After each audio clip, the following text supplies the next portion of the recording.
welcome back. Or, if this is your first time here, welcome. Tonight, I'm going to walk you through a single night in June 1942. A steel safe inside the Vichy French Embassy in Washington, D.C., a professional safecracker drilling through the lock, and a woman willing to stand naked in front of a night watchman to buy 30 more seconds. You'll learn the real name of the spy they called Cynthia. You'll learn how she turned a French diplomat into a traitor using nothing but dinner conversation and the carefully managed promise of her attention. You'll learn exactly what the night watchman saw when he opened that door. The curve of her back, the pearls against her throat, the way she didn't cover herself. But there's one detail I'm saving. What she said afterward when someone asked if she felt ashamed. That comes at the end. The Vichy French Chancery sat at 2221 Calorama Road, Northwest, a Tudor revival mansion that once belonged to a mining magnate named John Hayes Hammond. In June 1942, it was transmitting Allied convoy routes directly to Berlin. The woman who would break into it was a 31-year-old American socialite with auburn hair, green eyes, and a philosophy she'd later summarize in 5 words. Wars are not won by respectable methods. Her name was Amy Elizabeth Thorpe. British intelligence gave her the codename Cynthia. Time magazine would later write that she used the bedroom like Bond used a Beretta. And this was 2 decades before James Bond existed. Here's the question we're really asking tonight. What does it cost a woman to turn her own body into a weapon? Was Betty Pack a patriot who sacrificed everything? A sociopath who felt nothing? Or something more uncomfortable? A woman who discovered that the only power men would give her was the power they feared most? You've never broken into an enemy embassy, but you've bought access to something you wanted. You've used money, charm, attention, whatever currency the situation required. You've taken someone to dinner knowing exactly what you hoped would happen afterward. The difference between you and Betty Pack isn't the transaction, it's the stakes. So before you get comfortable, take a moment to like the video and subscribe, but only if you genuinely enjoy what I do here. And let me know in the comments where you're tuning in from and what time it is for you. It's always fascinating to see who's joining us from around the world.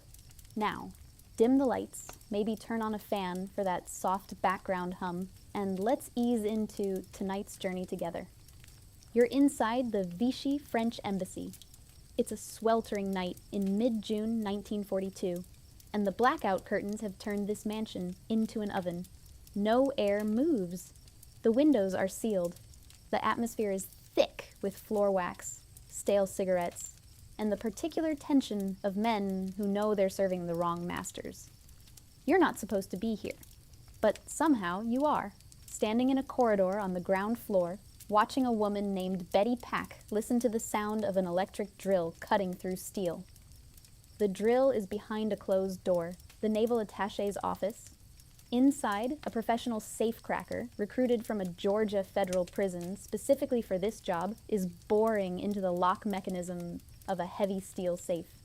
The sound is catastrophic. In this silent building, the high-pitched whine echoes off marble floors and paneled walls like a scream. If the night watchman hears it, if he investigates, everyone in this corridor faces arrest, interrogation, execution for treason. Betty stands perfectly still. She's 31 years old, auburn hair pinned up in the style of the era, wearing a summer dress that cost more than most secretaries earn in a month. The fabric is silk, pale, expensive, thin enough that you can see the outline of her shoulders when the light catches it, the way it drapes across her hips. She's wearing heels, and around her neck, a single strand of pearls, lying against her collarbone like a promise. She looks like she's dressed for a Georgetown cocktail party, not a burglary. That's entirely the point. The man beside her is Charles Brous, the embassy's press attaché, mid-40s, distinguished, a former World War I bomber pilot who now pushes paper for a government he despises. He's also a traitor, turned by Betty over 6 months of dinners, conversations, and the intoxicating feeling that a beautiful woman found him fascinating. He's in love with her, completely. Whether she loves him back is a question she's never had to answer, honestly. Tonight, it doesn't matter. Tonight, they're either heroes or corpses. The drill whines, minutes crawl past, and then footsteps coming down the corridor, fast, purposeful, and underneath them, the click of claws on marble, the night watchman, André Chevalier, and his dog. Let's pause here. Before I show you what happens next, you need to understand what's actually locked inside that safe, what's worth dying for. It's 1942, and the Allies are losing everywhere. The Germans control Europe from Norway to Greece. The Japanese have swept through the Pacific. America is in the war now, but 6 months after Pearl Harbor, the momentum belongs entirely to the Axis powers. And sitting in Washington, D.C., enjoying full diplomatic immunity, is the Embassy of Vichy France, the collaborationist puppet government that signed an armistice with Hitler in 1940. The United States maintains relations with Vichy as a diplomatic gamble, hoping to prevent the French fleet from joining Germany. But to British intelligence, this embassy is a nest of Nazi sympathizers transmitting convoy routes and war plans directly to Berlin. The nightmare keeping Allied commanders awake isn't French territory. Most of that's already occupied. It's the French fleet, the Marine Nationale. Under the armistice terms, France kept its navy intact. Battleships like the Richelieu, modern cruisers, a substantial submarine force. If those ships joined the Germans, or if Vichy ordered them to attack Allied convoys, the war in the Atlantic could be lost. Supply lines to Britain would be severed. The arsenal of democracy would be cut off from the fight. Now it's summer 1942, and the Allies are planning Operation Torch, the invasion of French North Africa, scheduled for November. General Eisenhower needs to answer critical questions. Will French forces in Morocco and Algeria resist the landings? Where are the submarines patrolling? What secret orders are being transmitted from Vichy to the colonial governors? The answers are locked in a safe on the ground floor of this embassy. Inside are the cipher books, heavy leather volumes containing the code tables that encrypt every naval message sent by the Vichy fleet. Thousands of numerical groups corresponding to words, phrases, locations. Without those codes, the Allies land on North African beaches guessing. With them, they can read every order, every movement, every betrayal before it happens. The problem is brutally simple. How do you break into an embassy on American soil without causing a diplomatic catastrophe that could push Vichy fully into Hitler's arms? The answer, according to British security coordination, was equally simple. You don't send commandos. You send a woman who understands that sometimes the most powerful weapon isn't a gun. It's the willingness to make men deeply, profoundly uncomfortable. Amy Elizabeth Thorpe was born in Minneapolis in 1910, daughter of a Marine Corps colonel and the granddaughter of a Minnesota state senator. She grew up in Cuba, France, and Washington, absorbing languages, cultures, and the subtle arts of making powerful men feel important. At 19, she got pregnant. The father was Arthur Pack, a British diplomat almost 20 years her senior. They married to avoid scandal. The marriage was empty from the first day, a social arrangement, not a partnership. But it gave Betty something invaluable: access. Access to embassy parties across Europe. Access to diplomatic circles where secrets flowed as freely as champagne. And eventually, access to British intelligence, who recognized her talents and recruited her in the late 1930s. Her operational philosophy was brutally pragmatic. She didn't view seduction as a moral compromise. She viewed it as a tool, no different than a lockpick or a forged passport. She could make a man feel like the most important person in the world, then extract his secrets while he was still glowing from her attention. The men who underestimated her because she was beautiful, and there were many, paid for that mistake with their careers, their secrets, and sometimes their lives. By 1941, her resume would have been impressive for any intelligence officer, male or female. In Warsaw, she'd seduced a Polish Foreign Office official to gain intelligence on the Enigma machine. In Washington, she'd rekindled a friendship with Admiral Alberto Lais, the Italian naval attaché, transforming pleasant conversation into a romance that yielded the Italian naval codes. Those codes contributed directly to the British victory at Cape Matapan, a sea battle that crippled Italian naval power in the Mediterranean. Men thought they were seducing her. She was dissecting them. For the Vichy operation, British intelligence paired her with American resources. The OSS, America's new intelligence agency, barely a month old, provided the safecracker. They recruited him from a federal prison in Georgia. Say what you want about American intelligence, they understood the value of hiring specialists. They called him the Georgia Cracker. His real name is still classified. His skill set was straightforward. He could open any safe quietly enough to close it again without anyone knowing he'd been there. Betty's target was Charles Bruce. She posed as an American journalist named Elizabeth Thomas, interested in the Vichy perspective on the war. She got an introduction through diplomatic channels, and then she went to work. Bruce was ripe for recruitment. He hated the Nazi occupation of France. He despised Ambassador Henry Hay and Prime Minister Laval as collaborationist traitors. But hatred alone wasn't enough to make a man commit treason. Betty provided the catalyst. Within weeks, he was infatuated, a middle-aged diplomat suddenly feeling alive again, seen, desired. Within months, he was handing her embassy cables, rationalizing each betrayal as service to the true France. But cables weren't enough. She needed him to help her break into the safe itself. She gave him an ultimatum over dinner. Help me get the codes, or this is over. She told him that if he truly loved France, the real France, not Vichy's puppet regime, he would do this. She told him that she would either work alone or find someone else who would help her. It was leverage dressed as romance, coercion delivered with a lover's intimacy. Bruce, trapped between his feelings for her and his fear of the guillotine, chose her. The going rate for treason, apparently, was a silk dress and the attention of a woman who made him feel like a hero instead of a bureaucrat. The cover story for accessing the embassy was elegant in its simplicity. Bruce told the night watchman, André Chevalier, that he needed a place to conduct an affair. His wife, Catherine, was suspicious. His mistress, he gestured vaguely, had a complicated living situation. Could they use the embassy after hours, just for privacy? He'd pay for discretion, of course. Chevalier agreed. Perhaps he was amused by the romance. Perhaps he was sympathetic to a lover's predicament. Perhaps the money helped. For 3 weeks, Betty and Bruce visited the embassy at night, bringing champagne, making noise, acting like desperate lovers, stealing moments wherever they could find them. They established a pattern. The watchmen stopped seeing them as unusual. They were just the couple in love, and he was their gracious accomplice.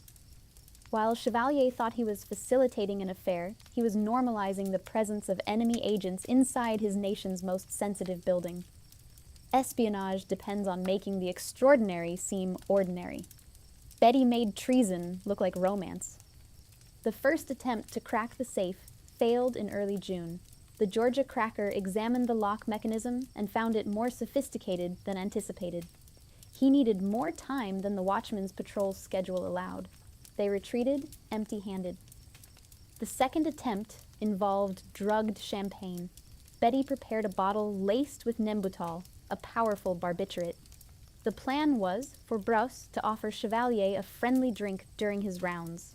The dog would get a separate dose, but the dosage was wrong, or Chevalier didn't drink enough. He remained groggy but mobile. The dog stayed alert. They aborted again. Which brings us to tonight. The third attempt. The final attempt. Churchill is in Washington this week, meeting with Roosevelt to finalize Operation Torch. The invasion fleet is being assembled. If the codes aren't secured now, 35,000 American soldiers will land on North African beaches in November with no idea what the French fleet intends to do. Ships will be torpedoed. Transports will sink. Men will drown. The operation must succeed tonight. There won't be another chance. Back to the corridor. The footsteps are getting closer. The drill is still whining behind that door. The Georgia Cracker is 20 minutes into the lock mechanism, maybe 10 minutes from breakthrough. They can't stop. If they stop now, they have to start over. The hole in the safe will be discovered. The codes will be changed. The operation will be blown. Betty has perhaps 3 seconds to make a decision. She looks at Bruce. His face is pale, terrified. She looks down the corridor where the flashlight beam is beginning to sweep the walls, the click of the dog's claws growing louder. And then she does something that will define her legacy for the next 80 years. She reaches behind her neck. The zipper slides down, a soft metallic whisper in the silent corridor. The dress doesn't fall dramatically. It simply releases. The silk pools at her feet like water, pale against the dark marble floor. She's wearing nothing underneath. The dress is the only layer. No slip, no undergarments. Just skin, pale in the dim light, the strand of pearls lying against her throat, the only thing between her and the Vichy French government. She steps out of the dress. The heels stay on. She doesn't crouch. She doesn't cover herself. She doesn't cringe or look away. She turns toward the approaching footsteps, shoulders back, chin lifted, and waits. Then she pulls Bruce against her, pressing her body to his, arranging them into the tableau of interrupted passion. When Chevalier rounds the corner, flashlight in hand, dog straining at the leash, this is what he sees: a woman's back, the curve of her spine, pale and exposed, the shadow where her waist meets her hips, the pearls catching the light, and Bruce pressed against her, his face frozen in what looks like passion, but is actually terror. Chevalier's flashlight wavers. The beam trembles on the wall. This is 1942. A naked woman in a government building isn't suspicious. It's a scandal. It's mortifying. It's deeply, profoundly embarrassing. For him, not for them. He interrupted something private, something intimate. He violated their trust. The watchman mutters something, an apology, perhaps a curse. He averts his eyes. He can't not avert his eyes. French propriety demands it. He backs away, pulling the confused dog with him, already composing the version of events where he saw nothing, heard nothing, interrupted nothing. To admit what he witnessed would be to admit he failed them. He retreats down the corridor, his footsteps fading, his dignity wounded, his suspicions completely short-circuited by the oldest distraction in the world. The door closes. The footsteps fade to silence, and behind the door to the naval attaché's office, the Georgia cracker keeps drilling. Betty waits, a full 30 seconds, standing naked in the corridor of the Vichy French Embassy, making absolutely certain Chevalier is gone. Then she bends down, steps back into her dress, zips it up with the same smooth motion that undid it. She smooths her hair, straightens the pearls. Bruce exhales. He's been holding his breath the entire time.